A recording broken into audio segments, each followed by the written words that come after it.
What is up, guys? Welcome back to yet another brand new Major Ben gaming video. It's nearly Christmas, guys. This is so good. I love Christmas time, man. It's one of the best times of the year. It's just so exciting, and I just can't wait. And I've actually been replaying Miles Morales because it's one of my favorite games, and for me, it's kind of like a Christmas game. It was the launch PS5 title, and it's really Christmassy. It's in New York. It's snowing. It's just gorgeous, and you guys just need to play this game. So I've been playing through that again. Absolutely love it. But just to mention before we get into the main part of the video here, there is a giveaway down below in the description. It's only for a £5 PayPal. I do this on a weekly basis. It's just something if you give back to you guys from what my channel is doing, and I just want to give back to the community because you all help me so much, and I can't thank you enough. But there's a few ways you can enter, and if you just click the link, it will tell you how to enter it. And also at the same time, repeat winners is a thing. You can win multiple times, so if you've entered before, make sure you enter again. You can still win various times in the future. Winner will be drawn is this Friday's video, and also I'll carry on doing it. There may be a break over Christmas, but other than that, we'll be doing it every single week in the new year, especially. So let's get into the video. So I wanted to say that there is PS5 Slim talk going around, probably PS5 Pro. I don't know if that's the thing, but I just want to have a talk about what my opinions are, what my feelings are on this, because it's kind of being more and more confirmed. There's been a little bit of talk again. The vice president of Sony kind of hinted in an interview when he was asked about PS4 Pro and the fact that that launched 3 years after the PS4, and he kind of said, look forward to next year. So he's kind of just saying, we hope you will look forward to next year and stuff. He didn't want to comment too much on it. So I just believe that's a little bit more evidence that we are going to get a slim model. They also tied that into talking about how the supply constraint issues are still a thing on PlayStation 5. They're not manufacturing as many. I'm sure it's the same for the Xbox side, obviously. Those guys are not manufacturing what they want to be manufacturing. But this detachable disk drive PS5 is the thing that's kind of being talked about a lot at the moment. And it's something that I find really interesting. I'm going to get one because I just want to see what it's like. Obviously, I know it's a PS5. I've got my original PS5, but personally, I like to collect things. I'm a big gamer. I like to collect various different things. And, you know, I've even got my old fat PS3 model, but you can't really see it, I don't think. No, you can't.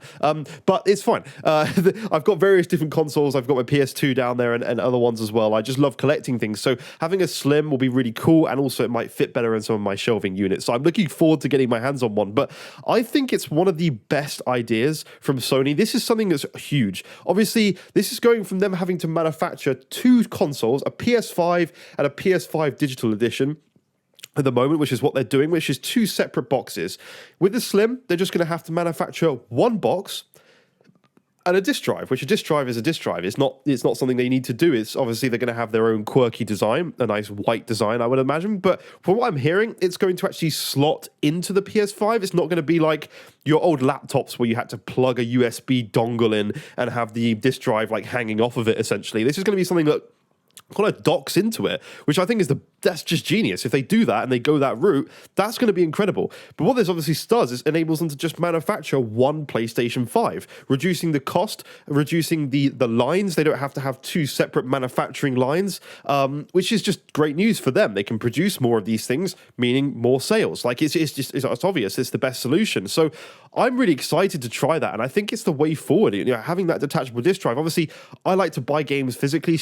I still have my PlayStation Plus that I'm playing Miles Morales on because it's on there, so I've got the copy of the physical copy, but I like to just have it downloaded so I can switch between it whenever I want to. But I still have my physical copy. If it's on PlayStation Plus, I'll obviously play it like that. But I like to go and collect physical copies because it just builds up a bit of a portfolio, a bit of a collection. And if I ever need money down the road, I can sell that. And it's been a great help in the past, actually, me doing that in my younger years. And it's helped me pay off some debt that I've had in the past and thought, well, I've got about 1,000 games here. I can actually pay that off of just selling that and restart my collection. So I like to do that. But yeah, having that option to have a physical model with the Slim thing is really, really, really good. I also want to talk about PS5 Pro and whether we think we're going to get it, because I'm kind of torn. I want to just give you my opinions, and I want you guys to comment down below what you think about PS5 Pro and there being a rumor of Pro models coming in the future for this generation as well, because it seems that Sony might be wanting to do that again. So I'm torn. So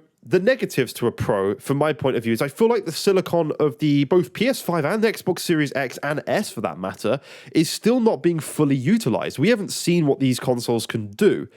Obviously, we just haven't seen them. But the same thing could be said for the PS4 when they released a PS4 Pro. We hadn't seen games like God of War on the base PS4, which is still an incredible looking game on base PS4, and we're still getting games like Ragnarok on the base PlayStation 4.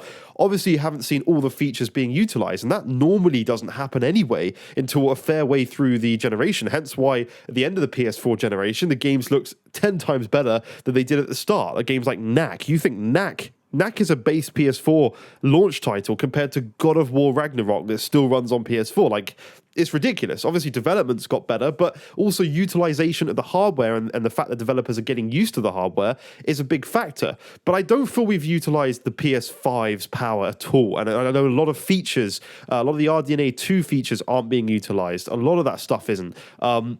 And that's something that must be, FSR is a huge thing that needs to be utilized in these next-gen systems, and it's not currently. So that's a negative, and I think that having another model may cause problems there and cause a gap again, and I just think that could be an issue, but the benefit side is that in the end of the day, a lot of Sony titles are now coming to PC, for example. So we're getting Miles Morales has launched on PC recently. We're getting games like The Last of Us Part 1 launching on PC.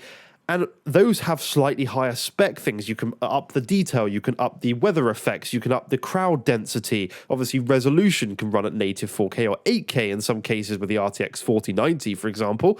What that would do is just, at the end of the day, they're making these games for PC. They have these higher end settings that they can just toggle on in the PC version. If they got a PS5 Pro, it's not really going to cause any issues. It's just a case of, you've got a slightly more powerful GPU rather than like a 2070 in a PS5. It's more going to be a 2080 Ti or a 3070 or something in the PS5 Pro. We can just tweak that and enable some better settings, higher resolutions, higher frame rates for the game that's running at that time. So that's something that wouldn't be actually that difficult for them to do. It would require developer effort, obviously, which a lot of this stuff does. And unfortunately, a lot of third-party titles aren't using the performance, as I said already. We're not using things. You got to think like Spider-Man, Miles Morales, and Returnal, and those other titles, Demon Souls, they're all using those features. God of War Ragnarok are all using those PlayStation 5 features, but even those games aren't running to the true potential of PS5 because God of War Ragnarok is still very much a PlayStation 4 game at heart. We're obviously going to see more environments, bigger environments, larger scale things going on, like with the Forspoken demo, for example. That's already crippling the resolution and the performance of PlayStation 5. Having a Pro model would enable higher resolutions at higher frame rates. Maybe we'll actually get a true 4K 60 FPS games a little bit more with a PS5 Pro. Who knows? I'm in the end of the day, I'm going to buy it. Whatever Xbox 2, Series X2 or PS5 Pro, I will buy both of those because I just love consoles. I like gaming on consoles and I love seeing the power gaps between them. But what do you guys think? Let me know what you think. If they released a PS5 Pro next year or even 2024, how would you feel about that? Would you be picking up the PlayStation 5 Slim? Or if you already got your PS5, you're happy with it? Let me know. I'm always interested to hear you guys' opinions. Thanks for watching this video. Leave a like, subscribe. I'll see you in the next one. Bye-bye for now.